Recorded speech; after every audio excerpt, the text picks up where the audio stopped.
என்னங்க, ஆடி மாசம் வந்துடுச்சுங்களா? பூஜைகளும் கோயில்களும் சிறப்பா போய்கிட்டு இருக்கா? அடுத்து என்ன, நம்ம வரலட்சுமி பூஜை தான்.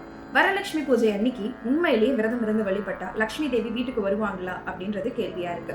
உண்மையிலேயே வரலட்சுமி தேவி நம்ம வீட்டுக்கு வந்து அருளாசி பண்ணுவாங்க, மனசார நம்ம வரலட்சுமி பூஜை விரதம் இருந்தோம் அப்படின்னா. ஏன் இது இவ்வளவு ஸ்ட்ராங்கா சொல்றோம் அப்படின்னா, சாருமதின்ற ஒரு பக்தைக்கு வரலட்சுமி தேவி, அதாவது மகாலட்சுமி தாயார் வந்து அருளாசி செய்யற பூஜை தாங்க இந்த பூஜை.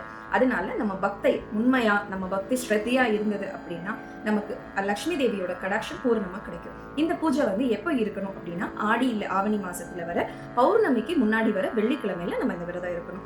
ஏன் இருக்கும், இதனால என்ன பலன் அப்படின்னு கேட்டீங்கன்னா, முதல் பலன் வந்து தீர்க்க சுமங்கலியாகியும் கணவனுடைய ஆயுள் நீடிக்கும், குடும்பம் செல்வம் எல்லாமே பெருகும், நம்ம குழந்தைகள் ரொம்ப ஆயுள் ஆரோக்கியத்தோட நல்லா இருப்பாங்க, வறுமை நீங்கும், கடன் தொல்லை நீங்கும், திருமணம் ஆகாதவங்களுக்கு திருமணம் நடக்கும், மகப்பேறு உண்டாகும். இதெல்லாம் இல்லாம இன்னொரு முக்கியமான விஷயம் என்னன்னா, அந்த ஒரு நாள்ல நம்ம மகாலட்சுமி தாயாரை வழிபாடு பண்ணும்போது அஷ்டலட்சுமிகளை வழிபாடு பண்ண பலன் கிடைக்கும். சிவபெருமான் பார்வதி தேவிக்கு அருளிய மிக முக்கியமான விரதங்கள்ல வரலட்சுமி விரதம் முக்கியமா சிறப்பு பெற்றது.